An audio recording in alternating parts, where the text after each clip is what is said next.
Streaming. Did you blow on it like a Nintendo cartridge? Gotta clean those contacts. Yep.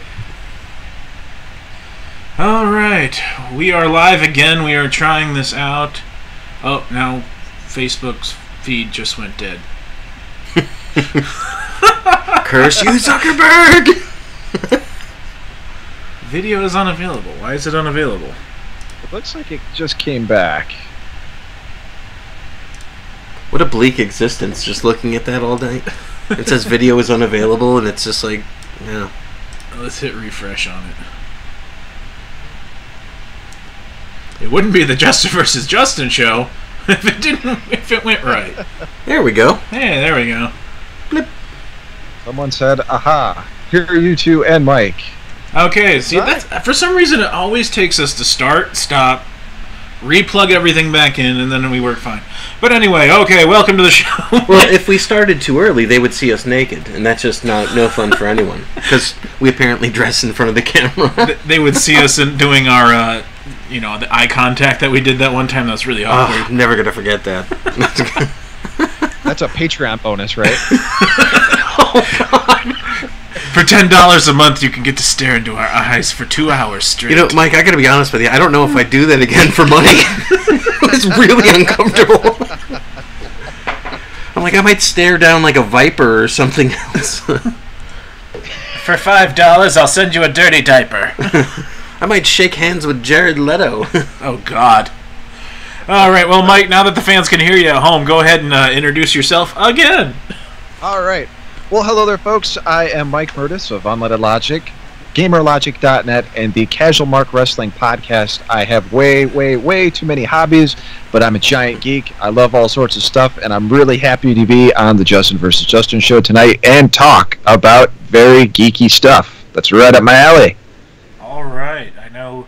God, I love geeky stuff. Justin's, he's salivating, trying to get ready to talk about retro games there. Well, yeah, I mean, there's a lot to talk about. A lot came out this week. A lot happened this week. So, I mean, we've got a lot of trailers that we can unbag, too. So, things like that. We each saw the movie Venom. We did. So, just so everyone is listening, we are not going to give any spoilers tonight. So, in case anybody's wondering, you don't have to turn off the feed or anything like that. We're not going to give anything away. That's right. We don't do giveaways on this show, you sons of bitches. You pay for it like everyone else. Haroo!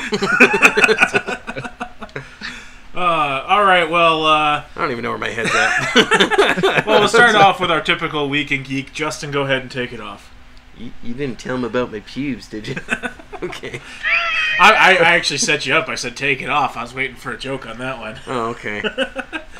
Well, I was clearly preparing for something else. Would you like the shirt or the pants? Just straight shirt cocking it. Did you just say straight shirt cocking it? I did. Yeah. I watched Deadpool, so hey, commie straight turtle. Shirt cocking it. Okay. Well, go ahead and take it away. Well, and now I don't even know what to say. So, but yeah, let's see. So this week I did get to see Venom. I enjoyed it, and I know we'll talk about it in a little bit. No spoilers, of course. Watched Deadpool. I got a spoiler. Venom's in it. Oh shit! Really? Dude, I gotta see that. Fucking mind's blown, right? Yeah. Simpsons did it. I've been into since I heard who our guest was gonna be. And I know. Retro games is a very popular sort of thing. I've been playing a lot of retro games. So I after watching one of the videos, I went and played a little River City Ransom. So it's a freaking awesome game. Great one. I played some terrible games too. Man, Empire Strikes Back. And man, what a steaming heap that is. You're like, I played E.T. on Atari. Yeah, E.T. on Atari. That's and surprisingly one of the better ones. Smurfs on Coleco. That's a good game. I never played Smurfs on Coleco. Yeah, and it's funny because whenever he would crouch down, I think he plays like Brainy Smurf. Whenever you crouch down, you look like you're taking a little blue dump. And, all honestly, I can think about when you say ColecoVision is The Simpsons. He's like, you're going to get the rust protection. These are going to rust right up on you. Rust protection. Do it for Gil. Oh, Gil. Yeah, it's fun. I know they had a He-Man game I never played. But I'm assuming it wasn't that good. I was more into Face Maker. Which is you make a face. Like, wow, I'm gonna make some real kooky eye distance. The thing is that the things that entertained us as kids nowadays would not hold kids' entertainment at all. You know, I disagree because I'm saying you think about kids that get grounded now, right? Like, what happens? Oh, you have to ground them to our games? Well, you give me your tablet, you gotta play our retro games. I'm going there, right? You take away the electronics, you take away the tablet, all that stuff. Oh wow, Back to the Future for NES. Yeah, that was a fun one. You take away all the kids' electronics and all that stuff, and what do kids do? They find something to play with, whether it's a rock, whether it's like the top of like a milk jug or something like that. Kids are gonna find something to play with. Not mine. They just annoy me until I give them back their shit. Well, I don't know. I guess you need to have they more just annoy me until I finally say, "Just take it. Just go. Leave me alone." Here's the thing. He doesn't like Spaceballs, so you know that there's something wrong. So there is something. You got Ted Bundy on your hand. I'm still bummed about that when he goes, I don't really care for Spaceballs. Get the fuck out of my house. Maybe he would like Spaceballs the Flamethrower. Gonna watch it till you do. You're grounded to watch Spaceballs until you're gonna like it. Oh God, what was that? You have to watch all these Steven Seagal movies. I would make no one go through that punishment. That's messed up. That is just messed up. Until you're gonna crash some skulls. I was trying to think of anything really big that happened in the world of comics this week. Did get some comics, read some. You know, there's Heroes in Crisis, which is going on, which is Harley Quinn and Booster Gold. You know, nothing really big. I mean, I had kind of an uneventful week.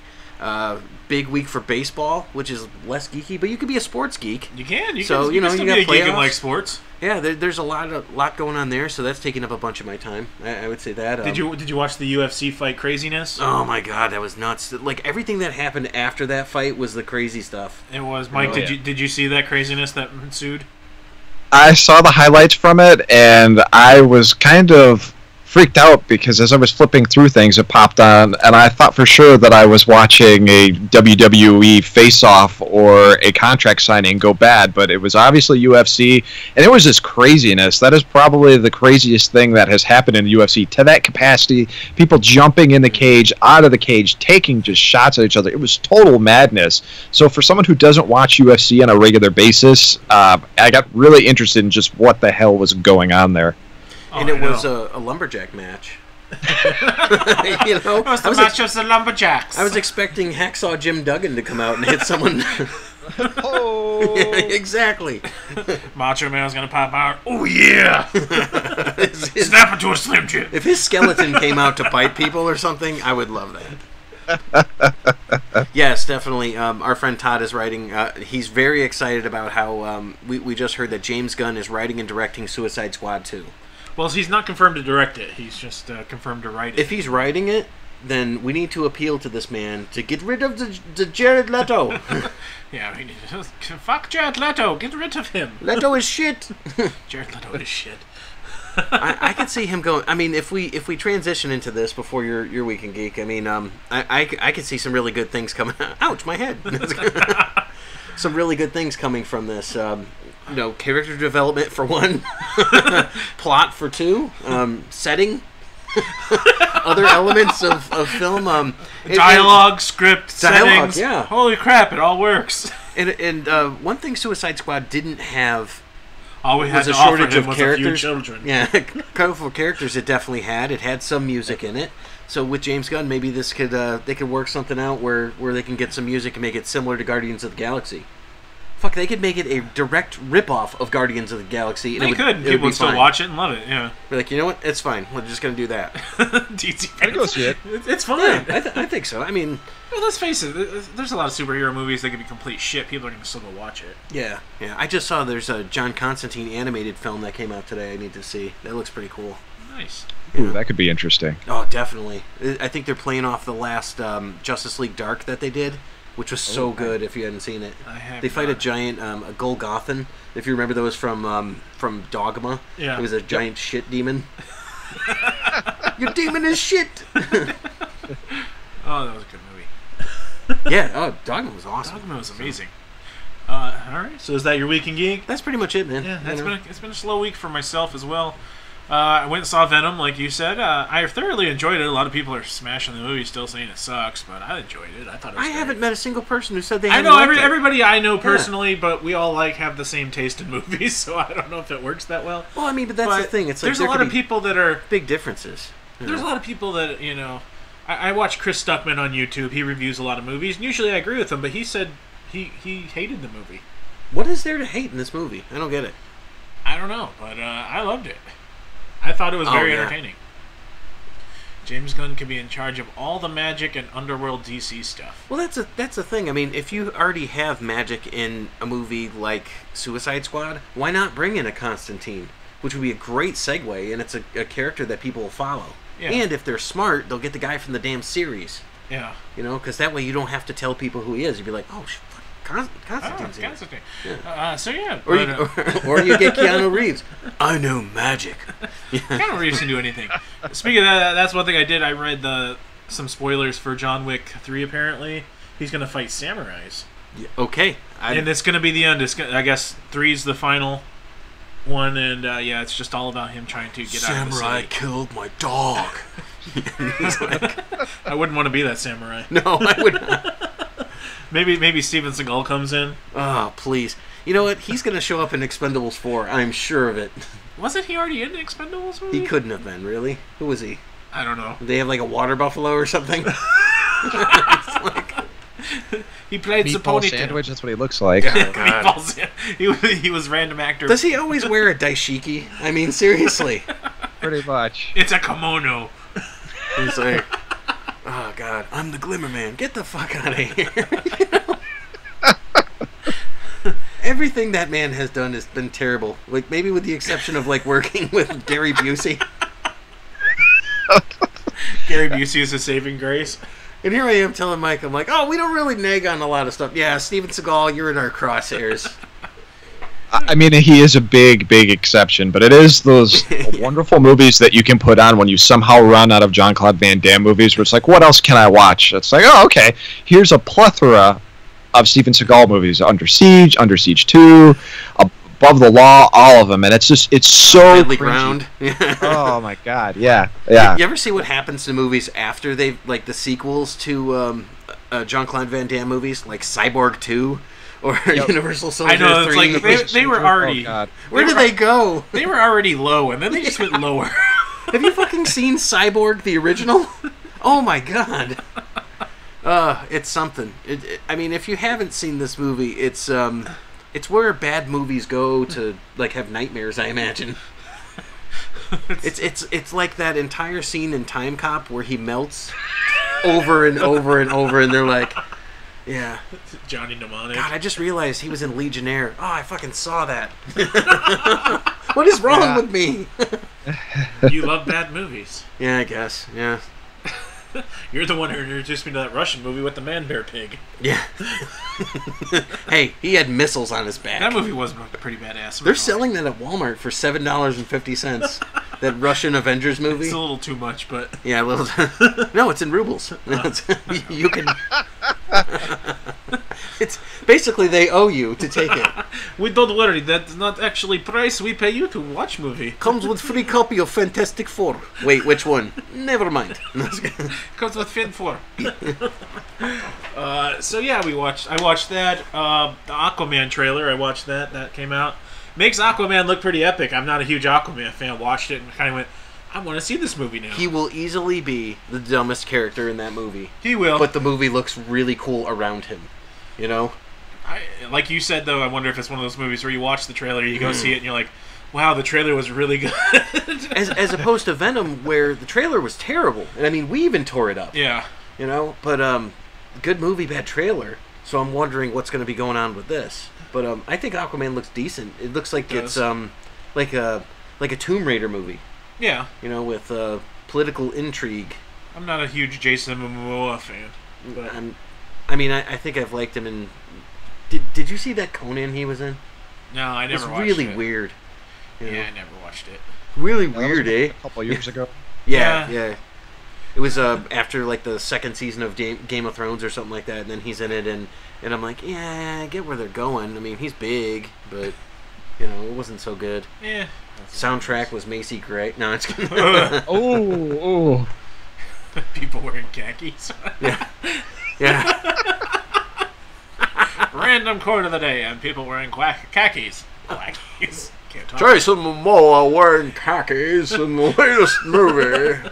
How can he swim in the khakis? Find out tonight at 7. James Gunn writing a movie about khakis. I'd go watch it. Well, I mean... Yeah. Unless until they say starring Jared Leto. I'm out. Ugh. But really, yeah, that's... my weekend geek's been pretty null and void. I haven't really watched anything.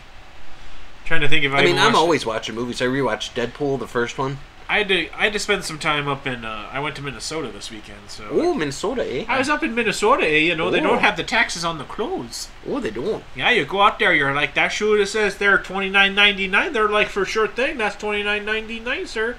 I always, I confuse Minnesota with Wisconsin. So, Minnesota, what's the cheese situation there? They're the land of lakes, not cheese. But yet Land of Lakes makes cheese. Yes. So. Touche. I can confirm this. I buy the brand. You ever fold up the knees so it looks like boobs? Or just me? Okay. Thanks, Ed. My cheese turns me on. It's a real thing. Look it up. You're on YouTube. You're the guy that rubs the Aunt Jemima bottle a little wrong, aren't you? Uncle Ben got angry at me. That's a joke from something, and I don't know what it was from. Something. Yeah. Nice. So yeah, no, my weekend geek's been Lake Wobegon. So yeah, we'll turn it over to our guest there, Mike. How was your week? My weekend geek was pretty good. It is a combination of new retro and a little bit of tabletop RPG action. I got a buddy of mine who's been working on a tabletop RPG system for probably over 10 years now, and he's graciously put together a campaign, and we're kind of testing the system for him as well as playing it, and very, very dark campaign. Lots of stuff that we do is completely opposite from what the GM expects us to do, which is pretty hilarious because he makes, not that he makes stuff blatantly obvious, but he has the whole world open to us, and we just go do like the weirdest shit that you would not want to do as a party. You know, here's a village that's about to be ravaged. Well, let's go try to save it, even though the odds are completely against us. But it's a cool system. He's a great GM. It's really fun playing that. And other than that, my other weekend geek is Mega Man 11, which just came out. Ooh. Oh, nice. How is it? It's actually really good.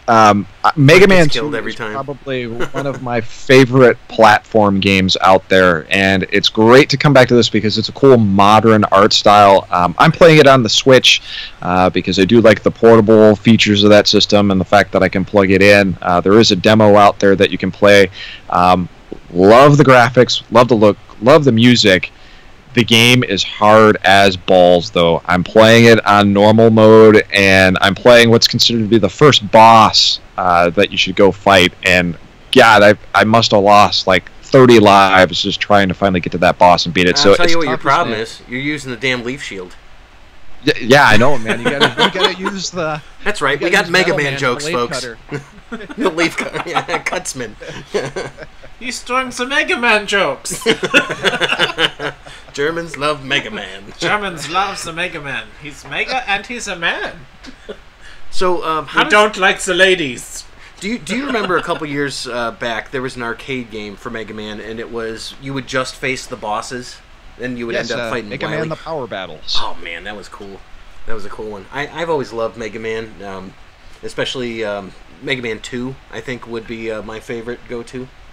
Yep. Did you play Mega Man? You're looking at me like I'm crazy. No, I'm not looking at you like you're crazy. I'm doing the look. Yeah? Like you could say anything right now. Like you're a complete tool. I haven't played Mega Man in years, though. I can't even remember which Mega Man 11, dude. I remember when Mega Man Legends came out, and I was like, wow, this thing's getting up there. So, that's crazy. Yeah, no, I haven't played Mega Man probably at least 15 years. I haven't played in 11. No, it's kidding.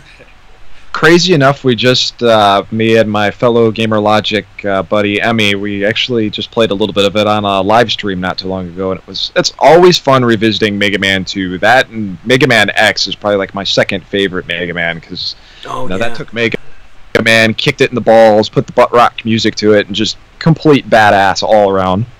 Yeah, our buddy Todd is watching tonight, Kami Turtle there. He is a big Mega Man guy. I remember he got me into the Adventures of Tron Bone back in the day. Yep. PlayStation. Salutes, Emmy. Saluting you and your prowess at Mega Man 2. Nice. Because I always died, Yeah, I was never a good gamer as a kid, but I enjoyed playing. Yeah, I mean, I could tear up DuckTales, though. Let me tell you. Oh, yeah. I would ruin that game. How about everybody freaking out right now learning that the second controller controlled the duck in Duck Hunt? Oh, is that what they were talking about? Yeah, everybody's freaking out about that. Mega Man 2 because you're terrible at Dark... I love Darkwing Duck, the game. So Darkwing Duck was good. Yeah, it was good. I mean, I like DuckTales and Darkwing Duck. But I didn't know that was a thing. But if you think about it, you probably didn't have the controller plugged in most of the time because you unplugged the first one so you could plug in the blaster. Yeah. The Captain N, the Game Master blaster. I miss my old retro Nintendo. I also had the track and field mat. That was badass. Now that was the one where you could jump on it and it would but you just cheated. You got down your hands and knees and used your hand. Yeah. The power pad. Yeah. I mean, for me, Nintendo was all about cheating. How close could you get to the screen with the gun? I mean, how awesome was Nintendo? You had the glove. You had the VR glasses. See, I did want to watch The Wizard to try to prepare, but Just to get that exclusive Super Mario 3 look, right? Well, I just like yelling, California, all the time. Deep cuts, folks, deep cuts. There you go. Yeah, man. So that's cool. I saw today that, what is it, Mario 2, 30 years ago was released today. Yeah. That's the most original I thought of the games. Then 3 comes out and it's like, get out. Nobody thinks about 3. City. It's a me, Mario. Shut up. Nobody likes you, Mario. Actually, Mario Party's coming out for the Switch now. Oh, yeah. The Switch has got some good stuff on it. We have a Switch at my house, and I have a Switch. I'm currently staring right at. It's mostly used for Fortnite. At our house, yeah, my stepson plays mostly Fortnite on it because I don't give him my Xbox. Well, you know what? If he's gonna play Fortnite on it, then there you go. So, what's your take on Fortnite, there, Mike? Do you enjoy it? So I have played it. It's one of those games that you definitely have to be in the mood to obviously play it and spend a little bit of time on, because I found my first couple sessions I was just getting destroyed very, very easily. So as it being my first Battle Royale game, I had a little bit of a learning curve to pick up. Like, okay, obviously going towards where everybody is in this game is a bad idea. Kind of hang off back, find some items and then come in and kill some people. I played it on PC, Xbox. Haven't played it on the Switch. It's really, really hard to argue with a game that's essentially free. I know there's a lot of people out there that hate it, but free 99 is a pretty good deal, and the time I spent with it to play it, I didn't lose any money, so for what it's worth, I didn't think it was too bad. I don't hate it. The kids become obsessed with it. They're like crackheads over it.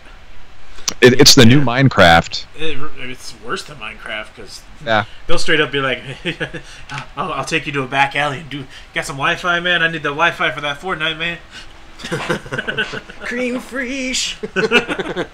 Yeah, school systems actually had to block the ports to Fortnite servers because so many kids were coming in with switches and just killing the school Wi-Fi network. I can see it. I kind of like that they're doing that to the school. But it's stick it to the man, But other than that, I think it's just we were always forced as kids, I think, by our parents to get off at a certain time. Yeah. Where it's it doesn't really exist now. You can't get away from it.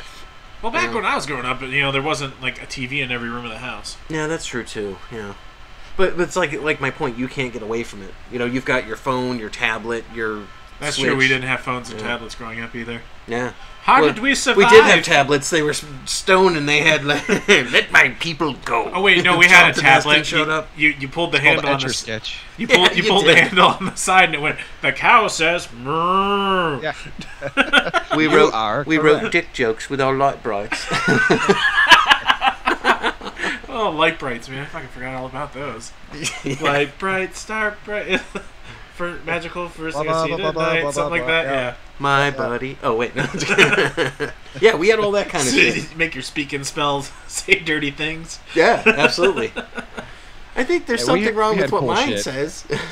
We did have cool shit. I had the robot that you could has a cassette player in it. That was awesome. Yep. Did you have a Virtual Boy? No, I didn't have a Virtual Mike, Boy. do you have a Virtual Boy? I do have a Virtual Boy. I wanted the system very, very badly because I had a subscription to Nintendo Power, which of course was complete Nintendo propaganda. Mm-hmm. Went to his service merchandise, and that was probably, 94, 95. Wow. Stuck my head into the demo kiosk, played it for about 10 minutes, felt like parts of my retina on my brain melted, and decided that there was no way in hell I was going to have my parents spend the $200 to pick up that system. Good news was that 6 months later, it failed miserably, so I made the right decision avoiding that and having my dad get us a PlayStation instead. Oh, cool. The Wow, first that one- came out the same time as PlayStation? Damn. That's crazy. That ages you. I saw this year they're coming out with the, they got the little Super Nintendo, or not the Super Nintendo, the Nintendo retros. I saw that they're coming out with a PS one and a Super Nintendo one.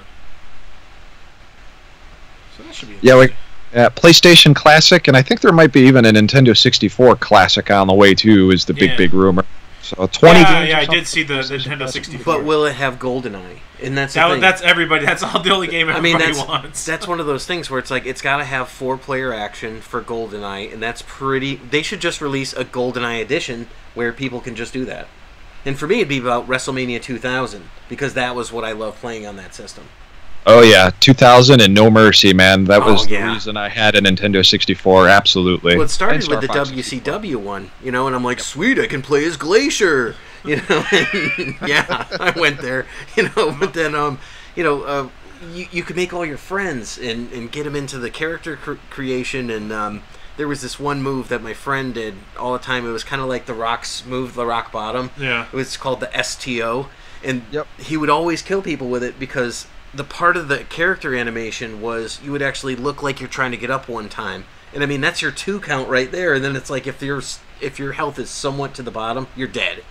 So, yeah. My favorite N64 was Conker's Bad Fur Day.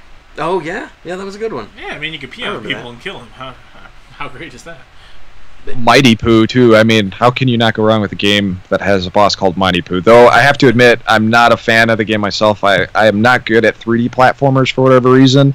I love giving my friend Emmy a hard time about the game because she's a big fan of it, and I just bag on the game all the time. It gets her pretty hot and bothered.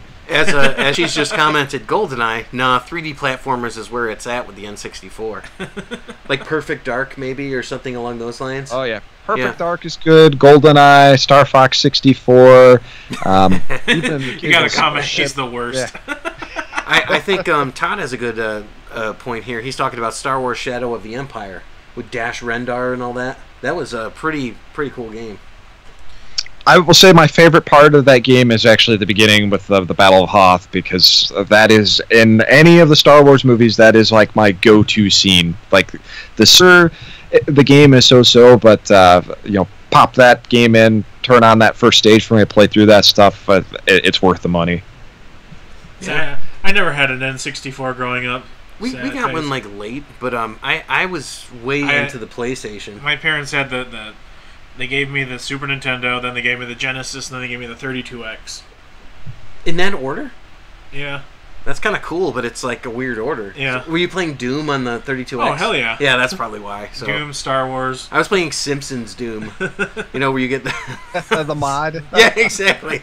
Like, people are like, oh, what did you do at this time? I'm like, I played a lot of Hexen. It's like, oh, yeah. All those that great era of PC games was tremendous. Like, it was fantastic. Do you remember a game was called like, Rise for me, of the Triad? It was NES, SNES, PC games forever.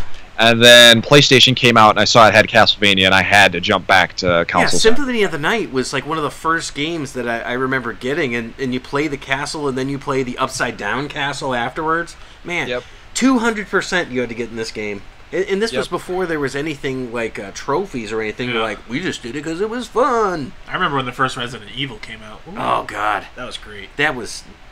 The first time I'm playing this game, Resident Evil, we go to open the door and the dogs come through, and I almost shit myself. And I'm like, so that's how it's going to be, huh, game? The first one was ridiculously fucking scary. Birds coming out of the windows and stuff like that. I'm like, what? I did not realize that you could get that engrossed in something and have it literally scare the bejesus out of you. Yeah. I hate snakes, and Oh, when God. you know it. One of the parts in that game is you're trying to, heal one of your fallen comrades because he's been poisoned by something. And he's like, oh, a snake bit me. So you're like, oh, whatever, it can't be that bad. You get into the room, and this giant-ass snake comes in, and he's made out of, 4 polygons back then, but it was still enough to practically make me piss my pants, so... I love the dialogue, though. For you, Jill, the master of unlocking. It's like, oh, thanks for the exposition. Yeah. I'm like, I'm just going to click on everything anyway. I mean, it was kind of like the Jumanji movie. Okay, exactly. It says here that cake is my... it's like... Where he just keeps repeating it. I do fucking love that movie. That was a great movie. I think, but what we're talking about here, the whole fact that that game is, or that movie is based upon a retro game on basically an N64 is probably one of the reasons that we like it so much. Probably. I mean, despite, Kevin Hart trying to ruin the movie with acting. Salt! Take it! Wesker!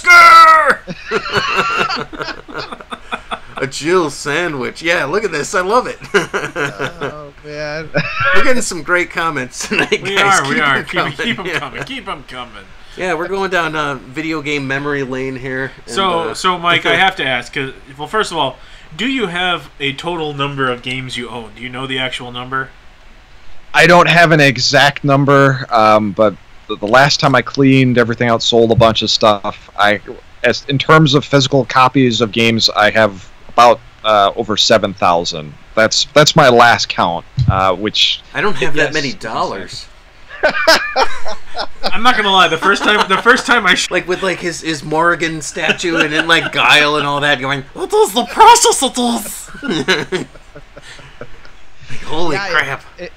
It's nuts, having this stuff for years and then really getting into it and getting into a time when stuff was fairly cheap, like Cthulhu 4 is going for $40 or $50. And sometimes more. It's insanity. It really is. It's a hard hobby to get into now if you're really looking to collect the physical games.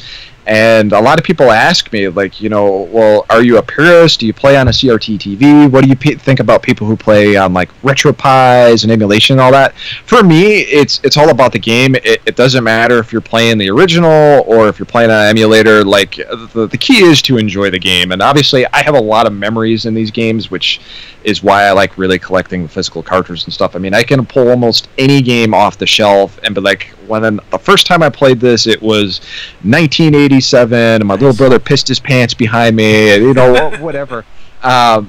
So for me, the nostalgia's there because it recalls a lot of good memories about my childhood growing up, and it's fun sharing that with people, especially because they had their own memories too. And firing it up on an emulator is one thing, and there's nothing wrong with that if that's how you do it. But it's amazing seeing the look on their face when they go, "Did you remember a game called The Adventures of Bayou Billy?" And I'll go, "This one," and they'll look at it, they'll look at the box, and they just start talking about all their memories of what they did and what they were doing when they played this game and how far they got. It's really cool hearing that stuff. I mean, I can only imagine, because I was cleaning out my basement, and I pulled out my big tub of Super Nintendo games and stuff, and holding the boxes and this stuff, and it was I remembered the Christmas when I got it. Oh, yeah. How great it was. And, that's that great feeling. I remember getting weird games that no one had ever heard of. It'd be great, Quantum Fighter. Be that's a fun game. Yeah. Or I'd get Big Nose the Caveman. I'm like, are you fucking kidding me? We got them at the dollar store. I don't know. But I remember hearing, too, about, all the Christian games, and I never got my hands on one. It'd be Noah's Ark or some shit, Noah's Ark, there was Joshua, there was Bible Adventures, which was a Bible RPG, think Dragon Warrior with, Moses, essentially, if I remember correctly. Damn, what is he doing? Parting the sea and all that, and it's trying to get the 10 Commandments and beating up Jewish people. I really don't know, but well, he is Jewish, so I mean, I had the McDonald's game on Genesis where you had to collect green ooze or something and make Happy Meals, and it was freaking crazy. Mobile Gladiators. Yes, See, I told you he's an encyclopedia. I did put out there a list of... I asked for a list of games that might be some gems that would be pretty interesting for people who hadn't heard of them. And some I haven't played.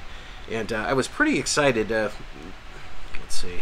See, Mike, one question I want to give you. What's your most prized possession in your game collection? Oh, great question, yeah. There's a lot. It changes from time to time. For years, there's actually, I know you guys on the live stream can't see this, so you might not even be able to see it on the camera itself. But behind me, I actually have. Oh no, it's a full-length back tattoo of the Kool-Aid guy. There you go. Oh yeah. I actually have a in-store Sega Saturn kiosk that weighs probably about 450 pounds. Yeah, I've seen got. that. Yeah. And it's just a really cool piece of gaming history because obviously the Saturn didn't do very good in North America. And here it is, system, TV, all the lights, the Sonic the Hedgehog. It's really cool. I don't know what's going to happen if I ever move out of this house because I'm probably going to have to throw it out the window because all my friends that helped bring it in were like, we are never helping you move anything like that again. I'm pretty sure my friend injured his back because of it. But that's one of my favorites. My most recent one, actually, is I got an original printout of the artwork, the cover artwork from Castlevania 3, Dracula's Curse. Yes. Directly from the original artist, Tom Dubai, which was a crazy experience. I was just doing some searching on artwork for miscellaneous video games and wanted to see, like, hey, who did this artwork? What else did they do in video games, and what do they do outside that? Wouldn't you know it, I found out that no one can attribute who did the artwork for Castlevania 1 and 2, but the North American release of Castlevania 3 had an American artist, and at one time Konami was actually locally here in Illinois. I believe they were in Buffalo Grove, Illinois, so just right down the doorstep. Wow. So yeah, actually, I think I do remember the building. Yeah, it's pretty nuts when you look through old video games and look at their addresses. There were a lot. Metal Gear came from there. The Ninja Turtles games. Actually, I think they were in Chicago off Elston, actually. Yeah, Contra, there just a bunch of stuff that was all local. There was a ton of video game companies that were out in Illinois. Well, I know how you get there. You go up, you go down, you go left, you go right. Right. Yes, little BA. You knew that was going to make it in here somehow. That's right. Well, if you're bringing a second person, just remember to hit select start so they can get on the front too. And don't forget too, when you first plug in your GPS, you got to blow on it.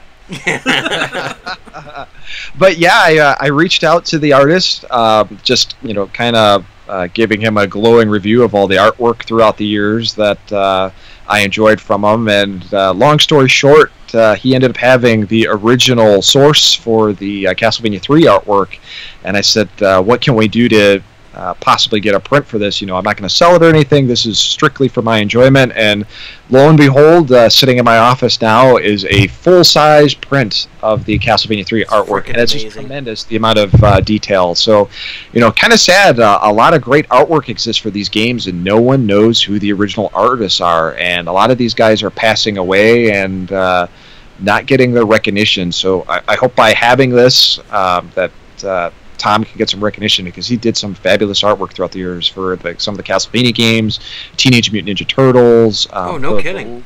The list goes on and on. So definitely, right now, my favorite piece of game history is this printout signed by the original artist. Nice. Now, on that, did he do like any fantasy novels or anything along those lines? Because his work lends to that sort of level of detail that you'd see on the cover of like something, with a dragon on it or something along those lines.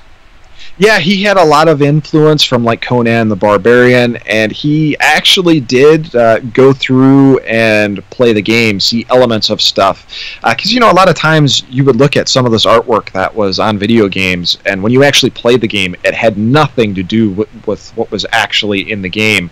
And he mentioned that, he saw elements that really interested him, like the skeleton character and all the different spirits you could play as, and the clock tower, and just kind of taking all of those elements, plus his love for all these fantasy covers that you saw in various books, which was really cool. Yeah, it's dynamic. I remember seeing on the back of a comic book a advertisement for Castlevania 3, and it had like all these different heads around it and like different monsters. I'm like, this is friggin' amazing. And I don't even care if the game is shit. I'm like, I'll get it.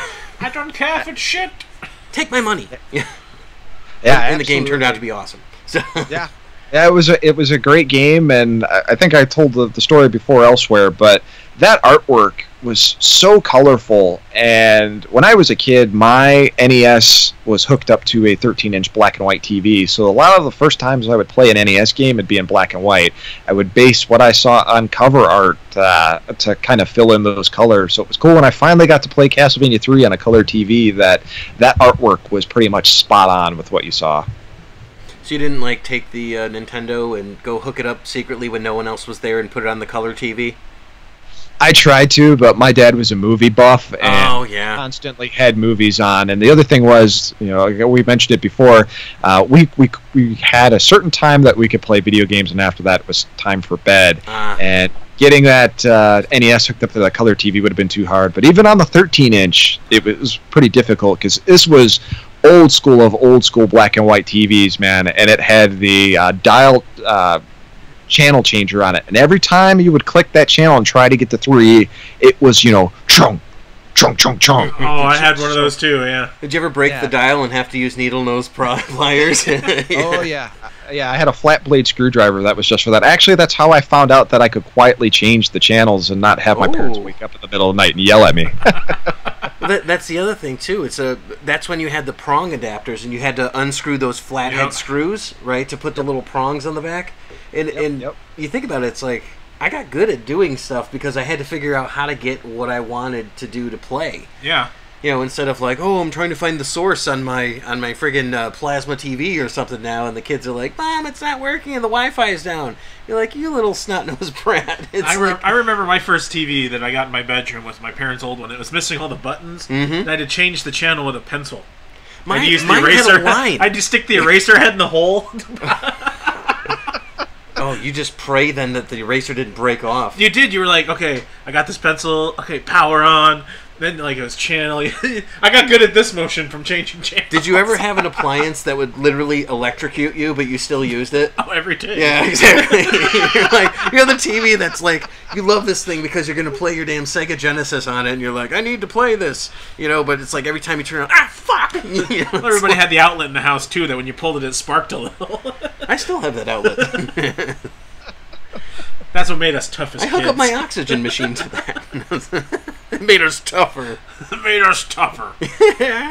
And by the way, they were going in the comment section here. They were talking about their favorite Street Fighter characters, and the answer to this is E Honda. Come on. I gotta go with Ryu or Chun-Li, depending on the Street Fighter. Emmy was saying Chun-Li. They were suggesting you were a Poison fan. So. Oh yes, multiple reasons there. Yeah, well, I can think of one. Who's your Street Fighter character? Chun-Li. Is it Chun-Li? Yeah, my daughter likes Chun-Li. She kicks my ass with Chun-Li. Yeah, I would go with Ryu or Ken. Ken is colorful and he has a mullet, so. He has a mullet. I like Charlie too, actually. I don't know. Is Charlie a thing still? Yeah, he's in 5, I believe. He's some weird cyborg, half cyborg kind of dude. Oh, fuck that. Yeah, nah. Yeah. See, I got into Mortal Kombat. Mortal Kombat died to me. Yeah, I was into weird fighting games on PlayStation, like Guys, or Dead or Alive, which now I guess is still kind of a thing, but I was more into those than Street Fighter after a while. The Marvel Capcom games. If there was one game I was really good at, it was Marvel vs. Capcom 2. Oh yeah. I'd pick Cable, Iron Man, and Cyclops. Man, I would blast the shit out of your team. Man, I remember the X-Men game at the arcade. Yeah. That was the shit. Yeah, X-Men Children of the Atom. Yeah. Right, where they had Omega Red and Spiral and Colossus. And Colossus pretty much did, power posing, He'd dive at you like this. You're like, and his hands on his hips. It was pretty I like crazy. your sound effects. I want you to just make sound effects for her. Oh, dude, I did love playing as Sagat, yeah. And Fei Long. Woo! Oh, yeah. It was kind of fun. And they were all, blatant rip-offs of, other characters. Oh, yeah. It was pretty fun. Yeah. Oh, Nightcrawler's awesome. Still the greatest X-Men. So. Every time I see Nightcrawler, though, I think of the sketch I showed you. Oh, yeah. He's like, every time you disappear, it smells bad. It smells like farts.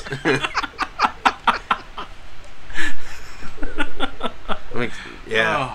Oh, it's good stuff. So besides gaming here, I mean, we got to the broad spectrum. We've been talking a lot about gaming. You also host a wrestling podcast as well. I do. I host the Casual Mark Wrestling Podcast, and we talk about pretty much all aspects of pro wrestling. We're not just a WWE podcast. Nothing I don't have anything personally against WWE. It's just the product has been very, very stale for me. So we cover a lot of the independent stuff. We cover Ring of Honor. We occasionally cover Impact. But our real key coverage we've been doing lately is the stuff overseas, New Japan Pro Wrestling. Just has a tremendous amount of talent. And just a great product overall, from storylines to wrestling, and they're really starting to rise up and make their presence felt in other countries, especially here in North America. They started a tour this year, and they've had a lot of success here. And it's a fun podcast. You know, a longtime friend of mine wanted to start a podcast, and he was kind of talking about it, and he said, "I want to start a wrestling podcast." And I said, "Okay, we can do that." And he looked at me like I was crazy, and I was like, "No, seriously, if you want to take the time, if you want to do it, if you want to write, the segments with me and do the time and do the work, I'm totally for it. You just have to have the passion for it that I do." And here we are, almost 4 years later, and an episode or two a month, and we're doing pretty decent for ourselves. We have a pretty good following, and most importantly, with any podcast, is we have fun. It's not a drag to do. We're always just like you guys. You're having a blast. You're laughing with each other, and you're sharing your thoughts on the pro wrestling business. And it's great making predictions about stuff and seeing it happen, and running into people in the business and having them say, "Oh yeah, I've listened to your show before. You guys are a bunch of marks. You guys are a bunch of assholes." Or occasionally we get that a lot. Yeah. Occasionally you get the few guys that are like, "Oh, we like the show, we like such and such, and we want you guys to keep doing it. We listen to your show when we're driving back and forth to work or taking the commute on the train," which is cool hearing that. It's great to create content that people enjoy listening to, that gets them through their day, if it's good or bad or whatever. I've got a rich history with wrestling, having met some of these guys. A good friend of mine is still in. He was on our show a couple weeks ago. My friend Ed, he goes by Abel Graves. He's a wrestler down in Virginia. So, and also Terry is a good friend, Nightmare, a friend of the show, will be on very soon. Nice. What's the name of their federation? It's like WW.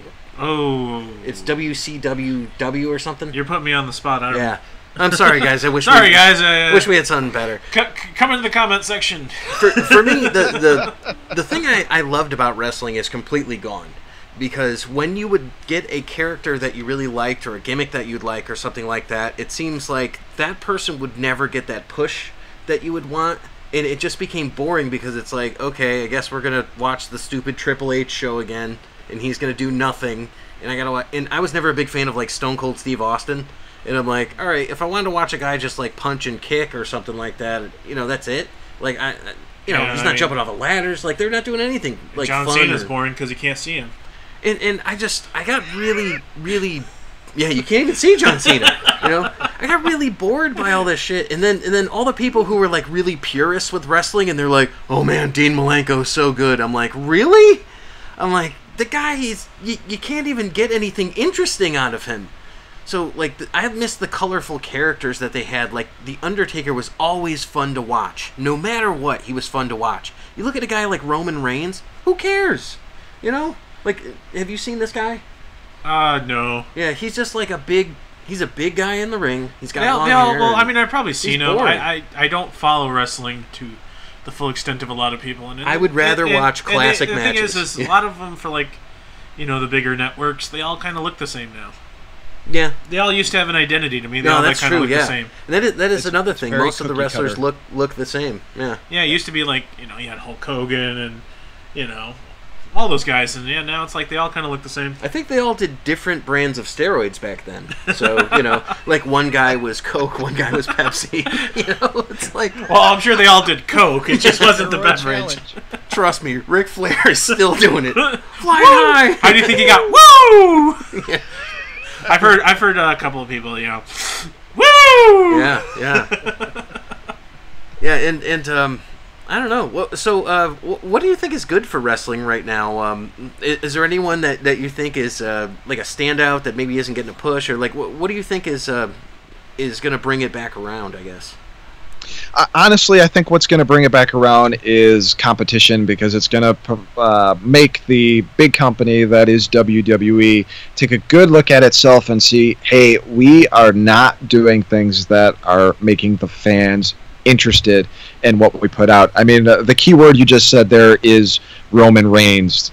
And the major issue with him is he was shoved down people's throats for years, and they never gave him the final push he needed to become champion and become interesting. They held it, and then when they finally let it happen, no one cares now. Yeah. And now there's no one really else on the show that people want to get interested in, because they've put all this great talent on the wayside.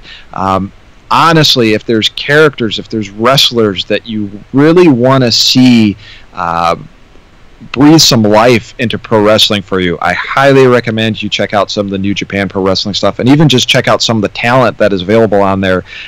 Being the Elite is an excellent YouTube show where it is wrestlers just doing their own thing, filming their own promos, doing their own goofy shit, and you can get into these guys without even having to watch them work in the ring. It's nice. A great side piece, and you really get to see the creativity of these characters when they aren't going to work and being fed a script. I think that's probably the other big thing that is wrong with pro wrestling these days, is back in the day when we were kids, when we were 80s, it was, okay, you guys are working together, this is what the finish is going to be, and you guys do whatever you need to do from there. You be your colorful character, you make the fans want to watch you, and we'll have your back. Now it's, you come to work, you get a script, that script is going to change 15 times, and you better follow that script exactly.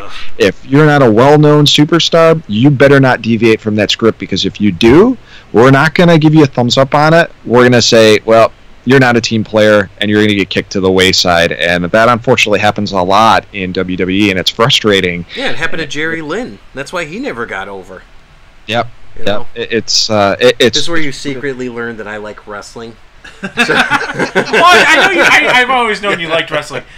No, the thing is I've never really been huge into wrestling. I've watched it and stuff, but the thing is back in the 80s, early 90s, was these guys had such personas that you didn't need to watch wrestling to know who they were. Oh, exactly. Right. I know who all these guys are without ever watching wrestling. Remember that Bonesaw guy? That one guy that does that thing, you know? No, Bonesaw from the Spider-Man movie. I'm gonna get him. We could not do this podcast without doing a Macho Man Randy Savage. Oh, yeah. And I think all three of us need to do one. So. Snap her to a Slim Jim. Ooh, yeah. I do have a good Macho Man Randy Savage story, too. Yes, you do. I like that. So hard times for Randy. You know, he had left, I think his third stint in the NWO or whatever. So he left. He's doing dark matches. He's in Bristol, Connecticut. He's at the high school. Him and was it Miss Billy? I don't know, who do you have? His girlfriend there, right? Miss Elizabeth. It wasn't Miss Elizabeth. It was the one after the blonde, right, from WCW. Yep.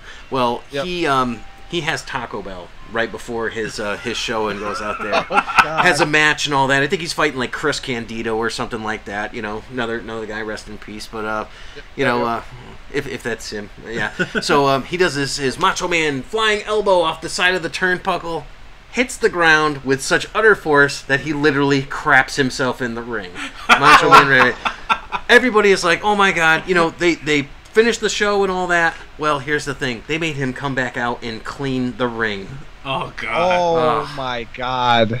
There is no more rock bottom for Macho Man Randy Savage. And this was probably this was probably after he was in the Spider-Man movie. Yeah.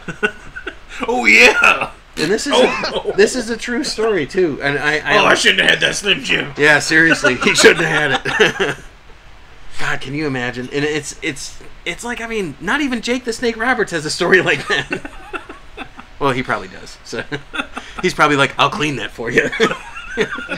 $20, kid. Yeah, man. It's fallen. I mean, there used to be guys that, like, I dig it! I couldn't wait to see Booker T every week because I knew he was going to make me laugh. He was great. And Jericho, I love Jericho. Still my favorite to this day. But it's gotten very boring. It's a watered-down product. You can't do a pile driver off the turnbuckle midair like Kid Cash and Rhino and ECW. So I'm uninvested at this point. Yeah, it's hard not to be at this point, or it's hard to get into the product if you just watch what's out there and easily accessible. And right now, that's WWE. Especially if you used to watch it back in the day and you watch it now, and it's very, very commercialized, and it's very much written for people that, like quite NASCAR. frankly, it's insulting watching the stuff, because you're like, I can suspend disbelief, but really, how stupid do you think I am is what it comes down to. I can't get into it after a while when you pick up stairs and you hit someone with stairs and it'd be like, there's no subdermal hematoma. It's like, I'm like, they're writing it for kids who eat Tide Pods now. I forgot the kids like those things. They're so colorful. I'm gonna become a wrestler and my name's gonna be Tide Pod. That's fucking hilarious, actually. Oh yeah, I'm gonna clean the ring with you and then I'm gonna get high. I'm gonna be racist Jason. I'm expecting it to be big. Oh, I know. Racist Jason. Is great. I'm gonna change my name to Racist Justen, but it's gonna be spelled with an E, so everyone thinks it's you. Oh, thanks. Joke's on you. Wait, they already did that. Trump was in it. Joke's on you. I'm fat. Yeah, our president took a tombstone pile driver. Well, you know what though? I mean, that's the thing. You could say it's like everybody has been involved with it, and Drew Carey was in it. Yeah. There was everybody. Everybody's touched it at one Pete point. Pete Rose was in them, and there was. It was fun back in the day. Yep. Who else? Pete Rose was tombstoned by Kane. Yep. President Trump was hit with the Stone Cold Stunner. So everyone's crossed paths eventually. That's sure. That's for sure. Yeah, I think Linda McMahon has run for Congress in the state of Connecticut like 6 times, and people are like, "No, we don't trust you. You're gonna give us a Stone Cold Stunner." She just can't make it, and she ran against quite literally the least popular governor in the entire world. Like Jesse the Body Ventura? No, you kidding me? He was a lot more popular. No, it's a conspiracy. The current Connecticut governor has like a negative rating, and he's not even running for re-election. They're like, if you do that, we will frickin' revolt. Kane is now the mayor of Knoxville, Tennessee. Good old Glenn Jacobs. Yeah. Good old Glenn Jacobs. Yep. Doesn't he run Globo Gym? Yeah. He's got a gym down in like Tennessee or something. So. But who's to say that these guys wouldn't be good at politics? You think about it; they're regimented to the point that they get up every day. They take their supplements. They take their vitamins. They say their prayers. And what are you gonna do when Hulkamania comes running over you? You're gonna pass some laws and fix the roads and make the schools not have lead in them. I'm gonna take those laws. I'm gonna punch them in. I'm gonna grind them in. At SummerSlam, I will take these laws and make them. And a lot of them are still on steroids, so I can only imagine the debates. Yeah. What do you think about that? You should of WWF first, and then we lost cable television. My dad refused to pay those bastards. That's his exact words. And then no USA Network for us. Yeah. We got neighbors across the street that were into pro wrestling, and they recorded WCW for us. Oh, cool. So every week he would bring us over the WCW tape of WCW Nitro, WCW Thunder, and that's kind of where I fell in love with the Cruiserweights and all those characters. Oh, yeah, like Billy Kidman and Raven. Yep. Rey Mysterio, all of those guys. Chili Willy. Oh, wait, no. Yep. These are real names.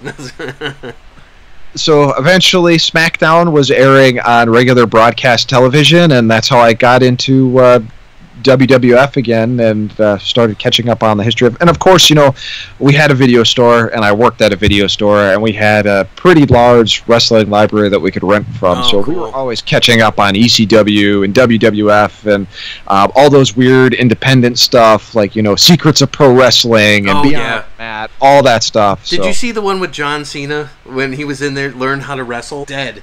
And they just rolled him away. I'm like, that's what they did to Owen Hart. Pepperidge Farm remembers. Yeah, Pepperidge. Yeah, I mean, wrestling is something we could talk about probably forever. Schools are like that. Yeah. We're gonna have to have like one of those Oscars theme movies, like the following wrestlers are not with us anymore. That'll be another hour and a half thing. Yeah. Oh yeah. We had a segment like that on the Casual Market. It's funny. And I mentioned this too because I'm from Connecticut, and you can hardly go anywhere without running into Bob Backlund, and I'm not even joking about that. He is literally everywhere. I'm like, look, it's Bob Backlund. I'd be like, hey, Bob Backlund. He's just everywhere. I hate that guy. Oh, the prototype, yes. Yeah, Matt and Shannon from the Duo Finds have tuned in. Matt knows Mike as well.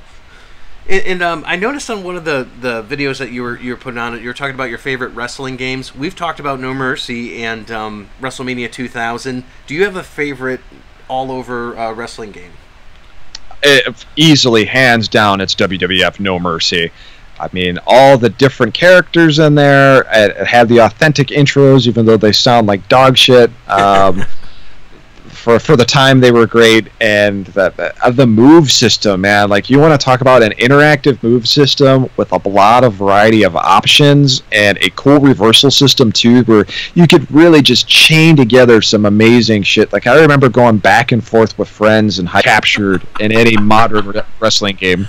Emmy says, no, wait, My Little Pony for NES. I don't think that was released on it yet.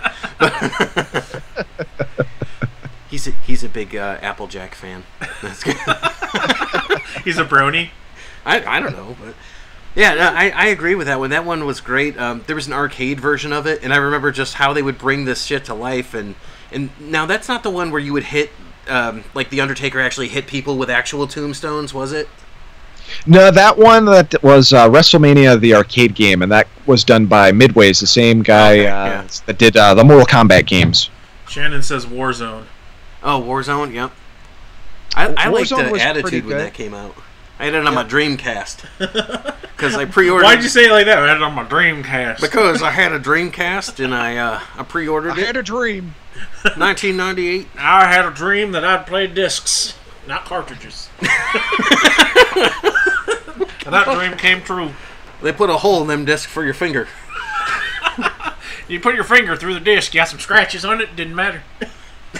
Now you got Ross Perot going on. Can I finish? Not gonna go digital. Not gonna do it. Wouldn't be prudent. You know, I like if you go back to watching that movie The Wrestler, you know, with Mickey Rourke in it, and they had that old-fashioned WrestleMania game on NES. I remember playing that game, and you would have to wait, and you could play as like Andre the Giant, and yeah. That was pretty cool. And I remember they had a WCW one where you could play a Sting, like before he went all crow. And that was actually a really good... Sting. That was a really good game. And it had the Steiner brothers in it and like these kind of characters. Yeah. Mookie. Yeah, I actually have it right here. You guys probably can't see it on the show, but there you go. WCW Wrestling, and it's got the Road Warriors on there. Oh, sweet. One of them was just at the Comic-Con I went to in Chicago not too long ago, and the other one has shuffled off his Mortal Coil. It was funny. Me and my buddy Nikos, who's also on the podcast, we went to All In, and we also went to StarCast, which was this tremendously huge wrestling convention. And it was, I think it's Road Warrior Hawk that's still around. But Nikos really wanted to meet him. He actually posed with them with the Road Warrior animal on. Oh, wow. He came out at the beginning of All In as they were like introducing the show, and they kind of wanted to have a Chicago favorite there. And it was funny because, you know, they did the 3-2-1 when they were live on WGN, and the pyro didn't go off. And they were just playing it off as a joke. And, you know, everyone in the crowd was like, oh, you know, they're just being funny. Because they are pretty funny guys, especially if you watch Being the Elite. But the Road Warrior actually told us, like, yeah, that pyro was actually supposed to go off when they said it. I was supposed to come out to the pyro. So none of that stuff worked at all until about the third time. But cool experience meeting him, talking to him a little bit. He said that he really doesn't want to wrestle anymore, even though he could, because he just doesn't want to really ruin the legacy of the Road Warriors, and he feels that he'd be disrespecting his tag team partner. So he's in that good shape where he could still compete? Oh, man. That's fantastic. He could have kicked our ass pretty easily. Well, we thought about it anyway. I went to WrestleMania in Canada, in Toronto, Canada. I think it was like 2001, where The Rock faced Hulk Hogan. And I can tell you, had to be awesome. For anyone who is not a fan of wrestling or anything like that, if you're like, oh, it's fake or anything like that, I'm going to tell you, I have never been in a situation in my life where literally it was tension and like it was palatable, where you can actually feel like electricity in the air from like all these people focusing in on one thing. It was amazing. So that was something. And of course, Chris Benoit was there too, but I almost got in a fight with someone because I was in Canada. saying how much I hated Chris Benoit. I'm sure it was a real bad fight. Hey there, mister. Don't be doing that, eh? This guy's finishing move, and I don't know if you're a big fan of Chris Benoit, but, his finishing move was he would literally fall off of the turnbuckle and hit you with his head. Right? Yep. Yeah. And you wonder why he went compelling. crazy. Yeah. I hated that guy. I always did. So, but the cool thing is we got to see these guys walking around Toronto. We ran into like Rob Van Dam or The Big Show, and Perry Saturn had apparently gotten kicked out of a strip club. But you could see them walk around. They're really down to earth dudes, wrestlers. They're pretty cool. So I could definitely see with the Road Warrior. I mean, that would be awesome. Yeah, being at that show, man, it's amazing how many of them you could just go up and talk to, and they're cool guys, and they appreciate the fans, they appreciate the money, of course, you're spending on them, because at the end of the day, unless there's something severely wrong with what they're doing or where they're at, they love doing it just as much as That's awesome. the people love watching it. They're passionate about it. They want to see the business succeed, and it was really cool at that event seeing so many different generations of wrestlers all coming together to make something good. Like, talk about an event, that all-in event just really has fired the shot that I think is really going to start that whole pro wrestling revolution that was big in the 80s and big in the 90s. Matt's asking us a question. He says, which Big Four have you been to besides WrestleMania? Have you been to a lot of events? I've been to a ton of pay-per-view events anytime they're at the Allstate Arena. My friend actually worked for WWE for 10 years, actually, so he usually hooked us up with free tickets. So nice. Anytime I could get tickets, I went. So any big CM Punk event I've been to. Let's see, but I think the only exception as far as pay-per-views go would probably be SummerSlam. But otherwise, if it's been at the Allstate Arena or up in Milwaukee, I've pretty much been to them. So Money in the Bank, Backlash, Survivor Series. The first Backlash was amazing. I remember. Yeah, yep. I know. I went to No Way Out in Albany, New York, and I went to no, that was No Mercy, and then I went to No Way Out in Hartford, Connecticut with the Hell in a Cell, Triple H versus Mick Foley. That was pretty great. Yep. That was an amazing match. One I still really want to go to someday is the Royal Rumble. As far as the big, that would be great. To go to. Yeah, that would be cool. I think Justin should be in the Royal Rumble. You should. He's a wrestler. You could throw Funakai out. Yeah. A Big Four. Big Four would be what? SummerSlam, Royal Rumble, WrestleMania, and King of the Ring. Survivor Series. Okay. Do they still do King of the Ring? I don't know. Every once in a while. Okay. It doesn't have the prestige they used to. They used to be a really cool event, and anytime they've had it, they usually drop the ball on the person that's won it. So yeah, well, like with the Royal Rumble, they drop the ball on the person who won that. Well, you're not going to wrestle until March now. So right. I'm surprised we actually went deeper into wrestling than we did with the retro games and all that. So I lost audio. I can't hear you guys. Oh, you can't. Well, you're sitting right next to me, so I hear you. Like I could say anything right now. I can hear Mike in my left ear, but not my right. Oh, well, that's good. So that's an effect of me talking to you. That's not your headphones. Just likes a drone on. So. Well, besides wrestling and gaming, Mike also has a bit of a music career there. Oh, no kidding. I have. I've been producing under the Unleaded Logic alias for, over 18 years now. Started with a very crappy synthesizer and kept upgrading my gear. I've put out a variety of albums and singles, some bigger than other. I've been signed to small labels. I've had a couple store releases in the UK. I'm all over digital music, so iTunes, Amazon. About 2 years ago, I actually had a couple tracks released for an Adult Swim video game called Wasted, a post-apocalyptic pub crawler, which is a very easy game to say the title of, as you can see, which was cool. Kind of opened the doors to a couple more video games. I was actually working on a very big video game project with an independent studio that was just getting put together, but unfortunately, they got a little ahead of themselves, weren't able to put the game out, and I'm now making the tracks that I produced for that game into a new album that's due out at the end of December, we're hoping.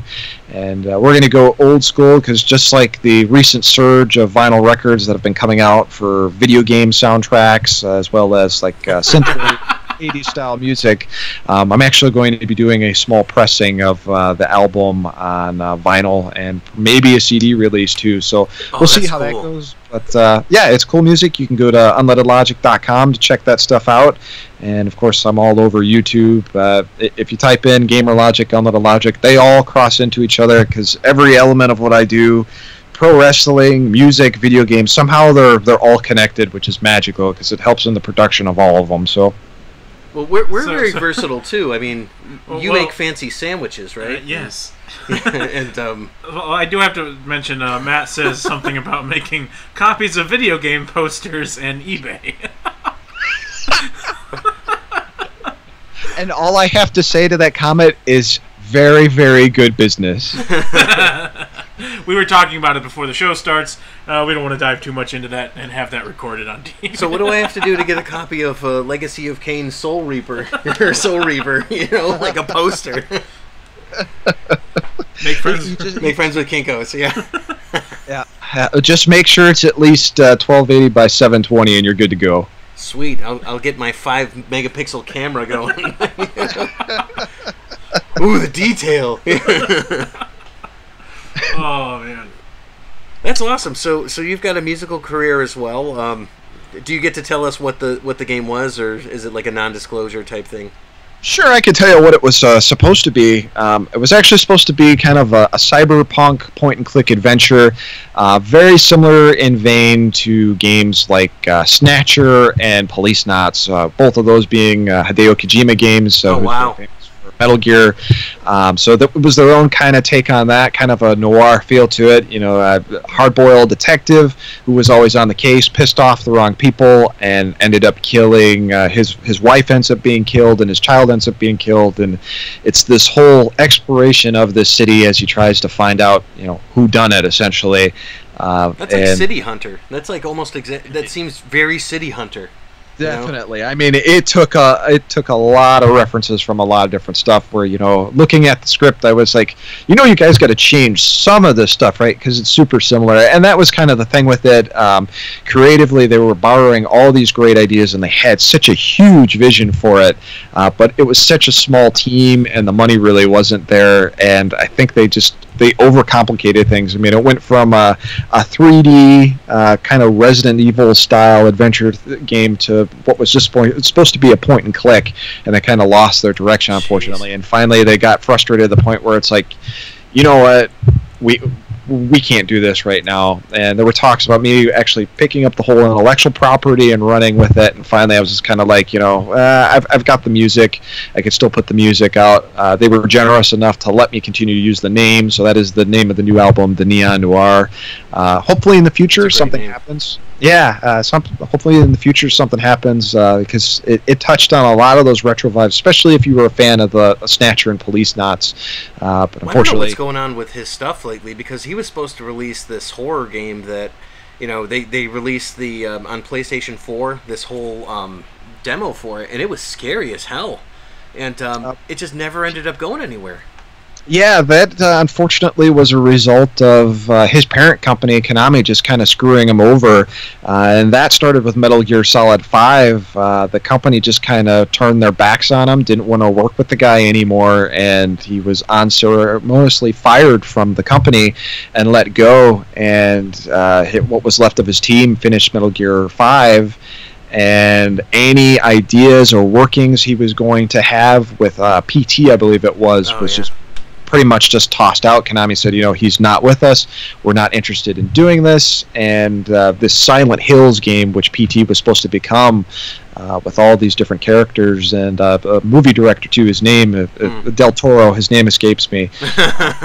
Didn't happen, so he left. Make it a Hellboy game instead. Yeah, exactly. So he left and started his own place. He is now with Sony. He's with the PlayStation brand exclusively, kind of under his own wing, and now he's putting out a game called Death Stranding, which looks very, very interesting, very, very weird, very, very Kojima. For those of you who haven't seen it, watch the trailer. You'll scratch your head and be like, I think I want to play this. Yeah, really. I mean, it's a little weird because the Metal Gears for me, I played 4, and I'm like, you know what? I don't know if I'm going to go into the next one, because then they have Raiden in it, and a lot of this stuff it got really weird, and I think that they lost a lot of what was really great about the games. So I don't know if 5's any good, because I haven't played it yet, but I remember getting all the way to the end of 4, and then as the plot goes, they're like, oh, well, I was just going to not do this anyway. Or like Revolver Ocelot is like that. He's not going to send out this thing, and he like stopped his own plan, and I'm like, what was the bloody point? Did you really get the Indian accent and everything? Yeah, exactly. What is the bloody point of this game? It was very John Cleese. Yeah, playing 4, I played 4 when it first came out, and I cannot tell you a goddamn thing about the game, and I'm a big Metal Gear fan. I mean, I remember guns suddenly not working at the end, and beating the shit out of each other shirtless. And pretty much. The best thing was the after part with Big Boss or something. It was like after the credits. There was that, and I mean, those are the 3 things I remember. But now Snake Eater was freaking awesome. You find a vampire, a ghost, a guy who shoots bees, dogs who when they bark they shoot bees. Yeah, that game was amazing. Of the series, yeah, for sure.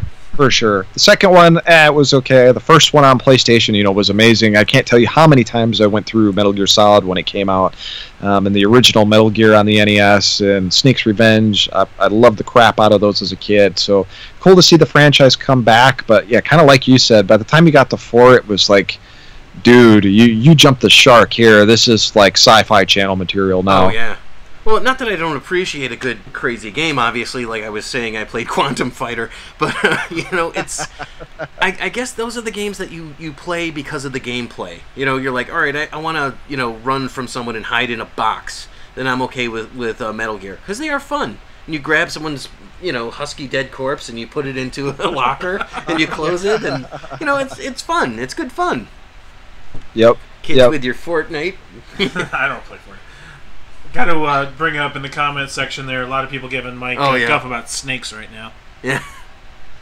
Snake! You should definitely watch this one movie I saw. This guy doesn't like snakes. Now, he has a hat, and he's also got a bullwhip, so it's kind of interesting, but you got to suspend disbelief. But get this, he's an archaeologist. And it takes place, this takes place in the 1930s and 40s, fighting the Nazis. You should totally check. I forget what it's called, but you should totally check it out. I think this off is plane. Oh. Oh man. So Mike, we asked this of all our guests, and that is, can you do any impressions? Oh, good question. Can I do any impressions? Well, probably not very well, but I'll attempt one at least. Jeez. Because we got like Michael Caine. We were talking about this. we need to do a trailer of all our voices. Yeah, we'll do something like that. I see Emmy in the comments saying, yeah, he can. He does Mickey Mouse, which is entirely incorrect. Nice one. Wait, how you do is the the impersonation. I met him after that No Mercy that I saw at a Burger King at a truck stop. And he literally, he goes in, he's like, can I get a Whopper with no mayonnaise? And we look at him, we're like, he literally looked like he was going to shit his... Superman gets around! Is that Al Pacino? Is that what it is? Hooah! You like that Donnie Brasco, do you? I want a Whopper with no cheese! Hooah! Put some cocaine on it, boy! I feel like that's more the Judge from Ghostbusters 2. It's the Scolari brothers! We are fucked up. I can't do a British accent anymore. They just turned Australian, so... You're very New Zealand with it. You're like, yeah. Hey, Mr. Wine. Would you like some Vegemite?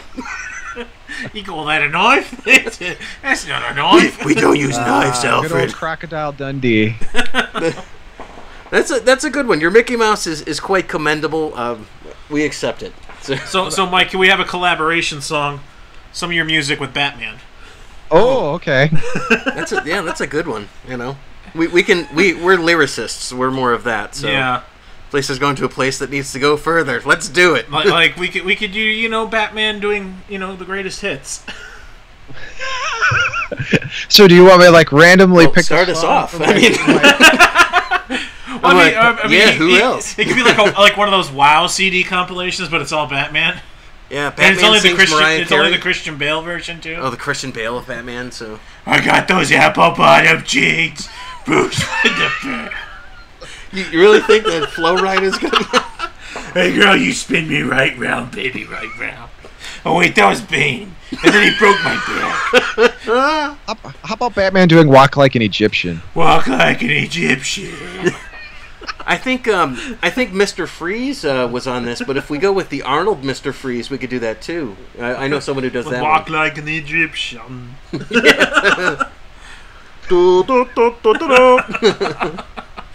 I can't think of the. What you have to do is you have to whip it. Whip it good. Whip it good. Use the knife. And then get to the chopper. Who is your daddy and what does he do? Our mom says our dad's a sex machine. Yeah, if you come at me with Kindergarten Cop, I'm going to keep going. So, crisp. I think that movie took place in the same town as Children of the Damned. So, I really do. Probably. It explains the tower. Yeah, Mark Hamill was in that movie too. So, and Superman and Luke Skywalker were in the same movie. The ultimate crossover. Technically, that's like a Marvel DC crossover, I guess, too. Yeah, I mean, it's just there's no Avengers initiative at the end. Right, so if no one here tried no Harley after Quinn credits. 3, be disappointed. Harley Quinn 3? Oh, Goonies, yeah. Hey, you guys! How can we go right for the same thing? It's like, hey, you guys. Chunk. Sorry, I'm a bit loud. I don't want to do the truffle shuffle. We do that after the show. I mean, the only great part about Goonies was it had the kid from Indiana Jones. Hey, Dr. Jones! Oh, is that what that movie was called? Oh, I met that guy in real lady, life. hold on to your potatoes. There's 4 of them. Come on, short round. I miss Andy from that movie. What is she doing now, huh? Oh. So we do talk a lot about movies. So Mike, what would be a favorite pick of a movie for you? Favorite pick of a movie for me, like all time? It could be anything. What's your go-to movie that you watch a lot of, and it could be anything. We talk about Wayne's World a lot. Yeah, we really probably do. more than unhealthily should. Well, I had to find a way to infuse more Wayne's World into our show, so that's why I've been really going there this time. So, geez, a go-to movie for me, especially recently, is the original Blade Runner, not the sequel, because I know you guys love a certain actor that is on the sequel there. Rutger Hauer? No, it's good. Hobo with a shotgun? Batista? Oh, yeah, that's right. With his little glasses. Yeah, he's got the little tiny glasses. I'm like, wow. He looks like a pauper or something like that, and how is he maintaining that body mass? Oh, he's a replicant. Okay. But yeah, kind of a classic movie, real indignant of the era before they really started going to just straight on digital effects. I mean, that city that you saw in the beginning, the opening to that movie was an actual model. The flames coming out was just more film on film. Just has such a look, such a feel to it. It does. And the original is great. Everyone looks greasy in the movie, or like something like that. Like there's a tone, and you can almost taste it in that film. So yeah, I think that's a good call. Yeah, it's got such a feel to it. Great soundtrack too, and oh yeah. I saw the sequel. The sequel I thought was okay, but again, the kind of the subject of the show, as we've talked about, kids easily accessible to tablets and technology and everything. The sequel really lost that dark, grungy look that first movie had. You could tell how just digital the new one was, and that sounds so weird saying it because it's a movie based on the future, but it lost that rough, grainy, hard edge that the original Blade Runner had. That is, I don't think you can reproduce that. No, I completely agree. First of all, I just want to acknowledge Tremors was awesome. I know, Matt's just spouting movies off in the comment section. And Man on Crack, Bacon. I don't know that, but yeah, Tremors was great. I totally give it to you on that. And they even have tried to recreate this, and I don't think that they're going to. The Woodsman? What is he just putting up every Kevin Bacon movie now? Yeah. I think he wants to talk about Kevin Bacon tonight. The Woodsman's about a pedophile, dude. I don't think he wants to go there. Where's Stigmata? Come on, man. Well, that's on the Halloween movie list. So it is actually. I did put that on my Halloween movie list. So to answer your question, you were or just to kind of say you were talking about Blade Runner. My answer is Monster Squad. Monster Squad. Oh, God, classic. I love Monster Squad. Hollow Man. He's literally putting up every Kevin Bacon movie. Don't forget Animal House. Yeah. Yeah, His IMDb must be slow. I guess. Yeah. You know. Oh wait. Now that's someone else. So yeah, no. we've got Red Flag Warrior and we've got Duo Finds now. So okay. I think Emmy has left the group. So. So going with the theme to just to touch, we've been talking the last couple weeks about our the air up there. Fucking the air up there. Oh my God. Sorry, these Kevin Bacon Disney's movies. finest. I'm waiting till he gets to Wild Things too. What?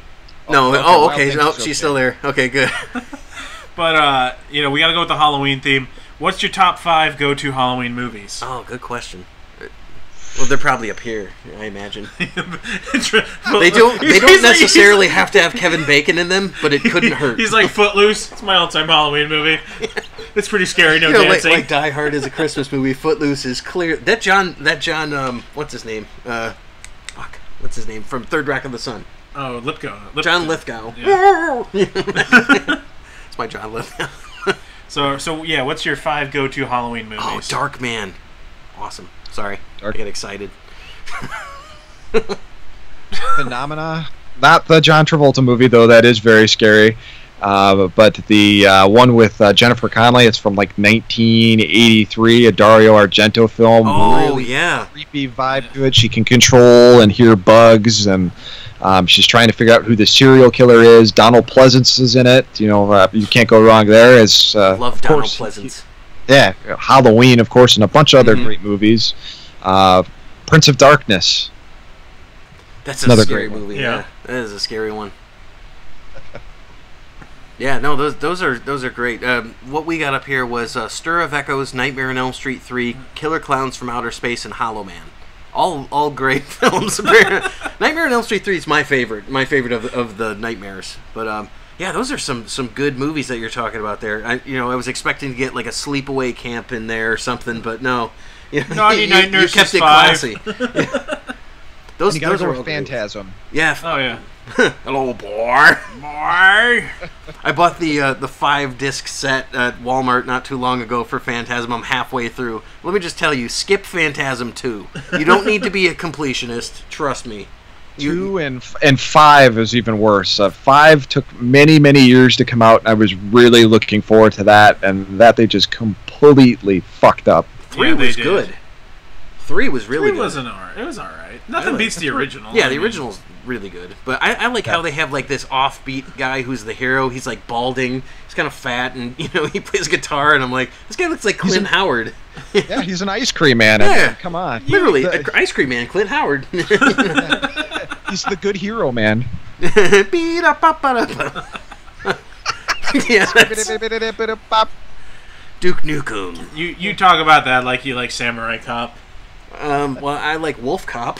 I mean, we like movies. I mean, We do. You know, If you never watched Samurai Cop, I suggest you go watch it. It's a fucking horrible movie, but it's great. dude, if I can live through seeing fucking Cyborg 2, then I can live through a lot. If I can live through Geostorm. And by the way, Darkman had 3 movies, so that's all. Yeah, fucking Geostorm, man. God, Thanksgiving, yes. what are they even thinking? What about Santa Claus with Bill Goldberg? As Santa Claus, he's the killer Santa Claus. Yeah. I mean, yeah, I'd rather watch Better than Congress- Universal Soldier 2. but not Universal Soldier Redemption or whatever. The last one they made, that was badass. With where Van Damme comes back. Yeah, Van Damme's back and Lundgren's back. So, yeah. So we have some other news that we didn't get to because I hate it when we done the Tingler. You don't like it? We got the ticker and we don't talk we have about the ticker, it? we don't even talk about it, right? So Toys R Us may be coming back. It's official. It is coming back. Well, we'll see it when we see it, right? No, they said they're going to start opening in November. Yeah, but where? They didn't say where yet, but they're going to start opening back up. They're going to be a toy wholesaler now. Okay. Well, that's good then. They'll be back to some good toys. You don't have to go to Walmart and Target to get everything. Yeah, so it's going to be Jeffrey's Toy Box. Or GameStop, actually. GameStop became kind of a big hub for buying action figures and collectibles. I just want to talk about the name real quick. As an adult, the name almost sounds pornographic to me. Jeffrey's Toy Box. Yeah. Order now and you'll receive 3 discreet gifts at your door. Chud.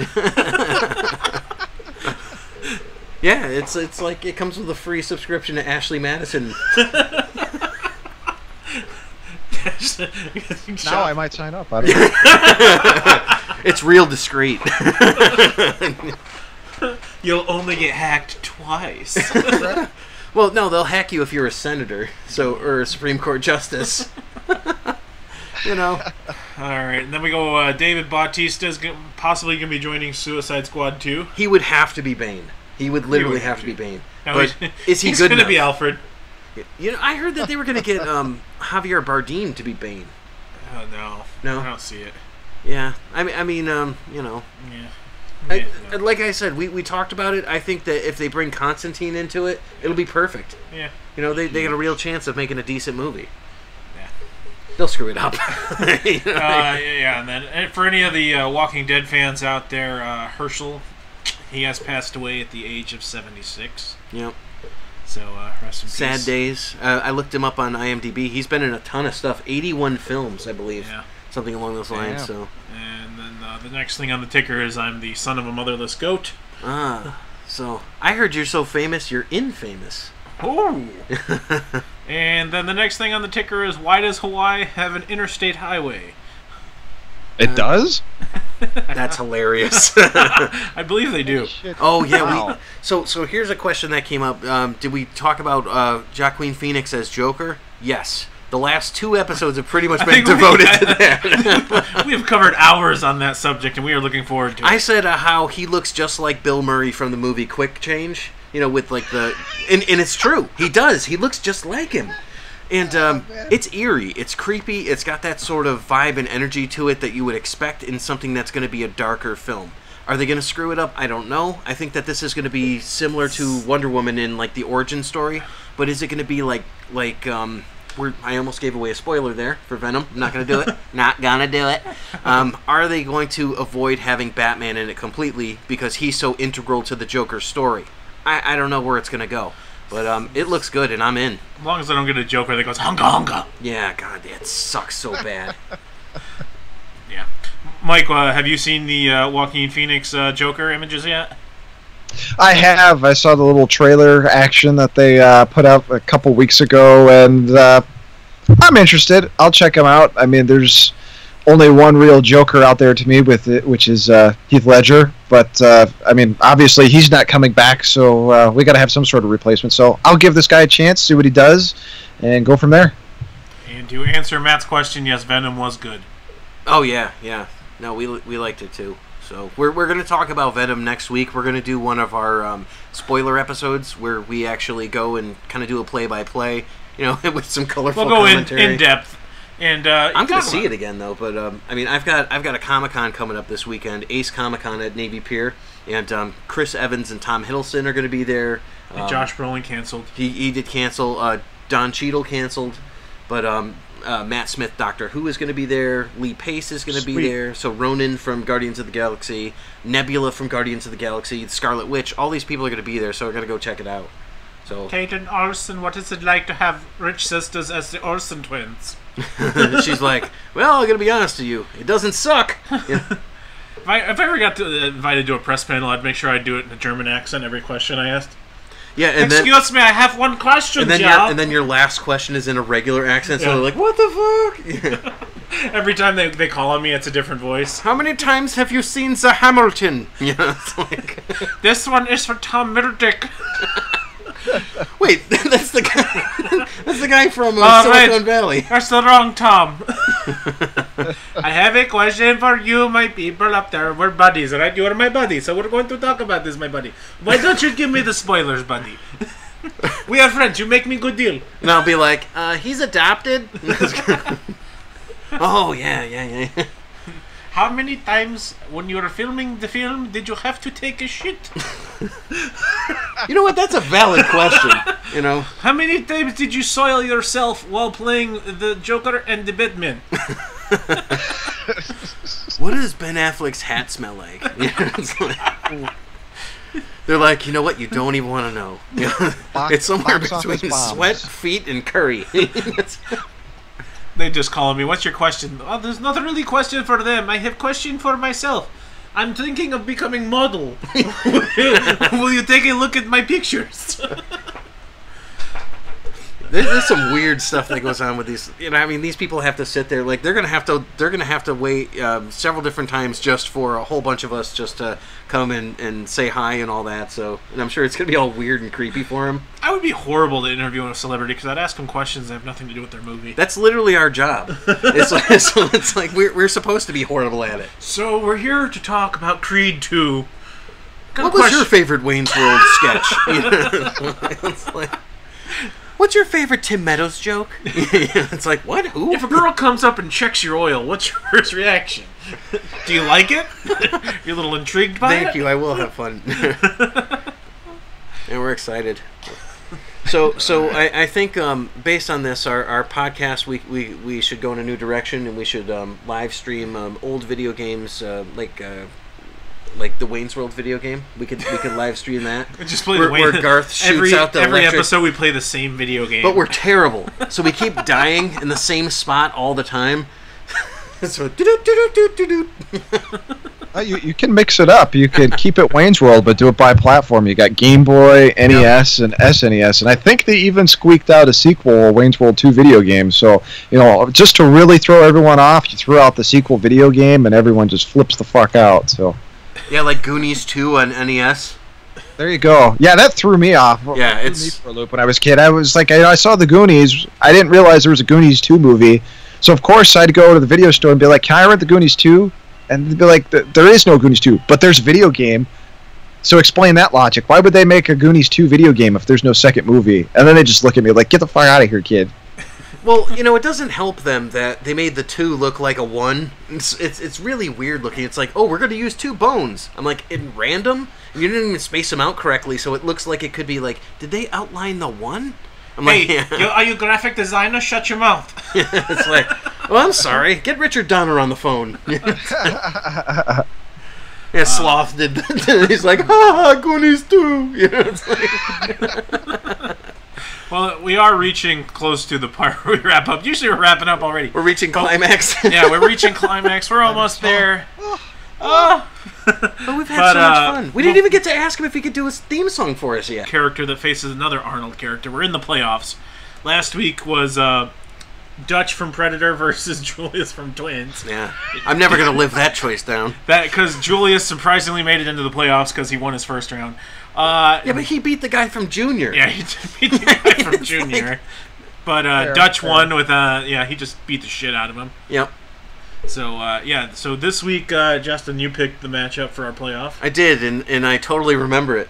Because it's really important. It was John Matrix. It was John Matrix, or was it? No, it wasn't. It was Last Action Hero. Last Action Hero, Jack. Oh, son of a bitch! It was Matt Tracker versus Snake Eyes. So you've got Mask versus G.I. Joe. I have no idea. It was. Well, fuck it. I'm just gonna throw one out there. Jack Slater. Yeah, it was Jack Slater. Okay, Jack Slater. Jack Slater versus was it versus the Terminator?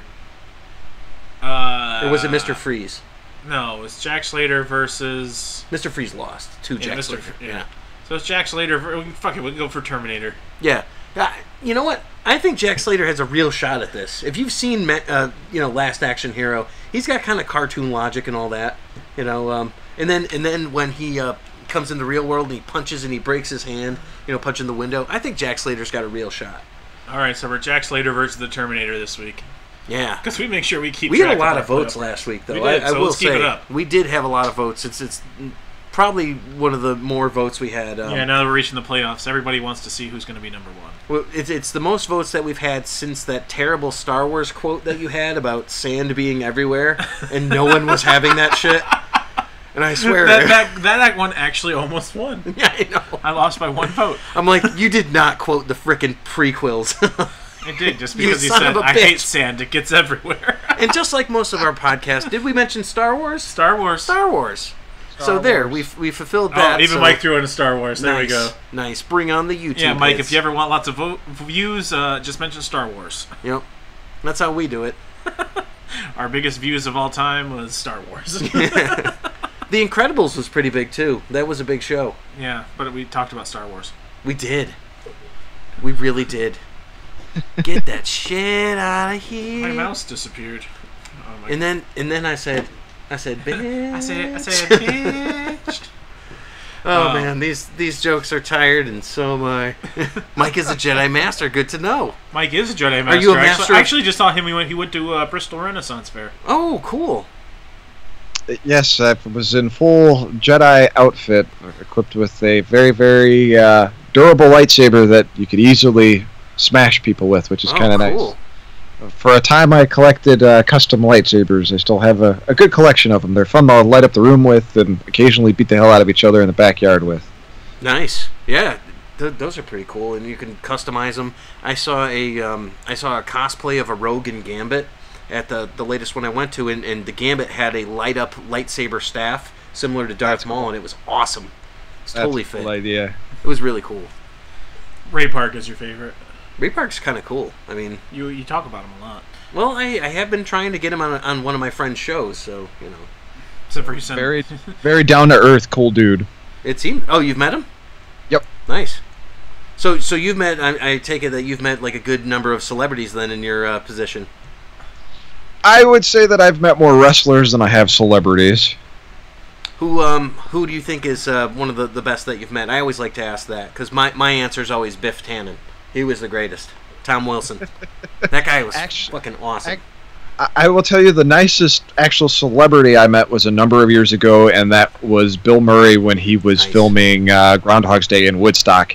Super nice dude. Brought some Ghostbusters stuff for him to sign, and he laughed at it. He told me a couple jokes that I was probably too young to understand that I don't remember. But just super nice dude. Took the time to talk to my parents for a little while. Super nice guy.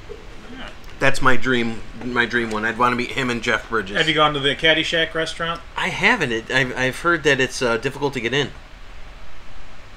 All you got to do is just walk in the door and go, no. That's like that. That's like that DeVry joke that they have on Family Guy. No, wrestlers are definitely celebrities. I met Mick Foley, and I have a great story I told when our friend Ed was on about Mick Foley. Loved Mick Foley. He was such a good guy. So, and I met a bunch of the guys from ECW, Joel Gertner and Just Incredible. Just Incredible. PJ Palumbo was a super, super nice dude. Nice dude, huh? Really is. I had the privilege of actually putting a ring together with him a couple times at IWA Mid-South in Illinois. And the guy definitely, you would sit, talk to him, he'd give you advice, he would tell you the ups and downs of his career, and I think right now, unfortunately, the guy's kind of going through some hard times, but in his heart, seriously good dude. He used to grocery shop in the grocery store that I worked in, and we were like, dude, it's just incredible. It's like, he would be in there with his family, just like pushing the cart around, just like any other regular dude. Matt said New Jack? Oh, dude, fuck, you've met New Jack, and you lived? Damn. Yeah, he'd murder your ass. Yeah, New Jack was no joke, dude. Really. Yeah. You couldn't, and he was one of those guys from Beyond the Mat where it's like he was probably going somewhere and looking for drugs.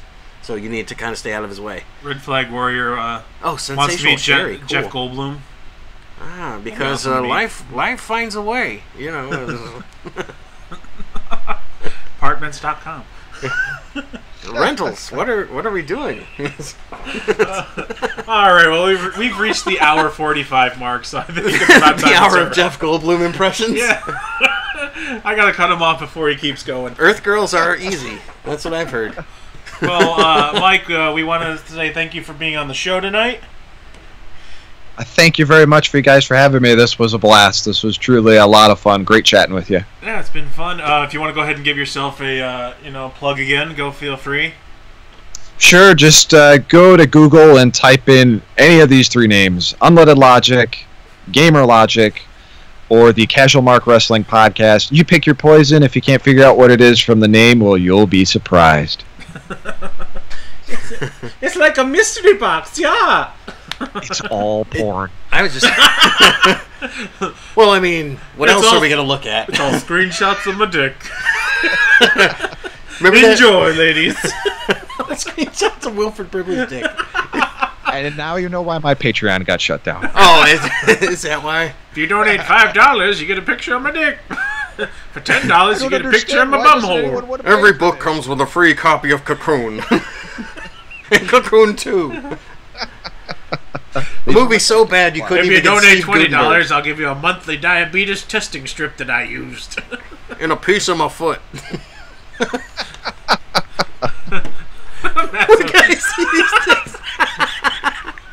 Well, you see two big dicks right here. His top contributor. Yeah. And please check out our Pornhub posts. God. This show just went south real quick. Yeah, and his After Hours Tumblr account, or Imager account. I don't know. If you join our Patreon, Justin has instructional videos. Okay, what you're going to do is you're going to grab the carrot.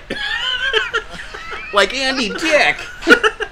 You're going to grab the carrot and you're going to work the balls. And see, this is the part of the night where it's like we've already said our goodbyes and all that, and we're trying to do that. We just keep going. Oh, lovely. Well... We thank you for being on the show. I think we'll just wrap it up. Tune in next Tuesday at 9:30 for us live again on YouTube. We'll be YouTube and somewhere else. We'll be live streaming. Oh my God! He actually put a link. He put a link to Pornhub. We gotta show this in the comment. Matt actually did Pornhub/J vs. J. Oh no. That's terrible. If you like bald, overweight men of a middle age, boy, is this your fetish. Oh, no wonder we're big in Turkey. All right. Well, anyway, oh, God. Thanks for tuning in, guys. Find us on iTunes, iHeartRadio, Facebook, YouTube, Instagram, Twitter. I don't know, fucking everywhere. So, yeah. If you want to find us, we'll find you. That pretty much. We want to thank Mike again for being on the show. Absolutely. We're jealous of your fucking room, you son of a bitch. Yeah, seriously. when you are dead, can I have your watch? Oh, well, guys. Thanks for tuning in. I'm Justin with an E. I'm Justin with an I. Catch you next week.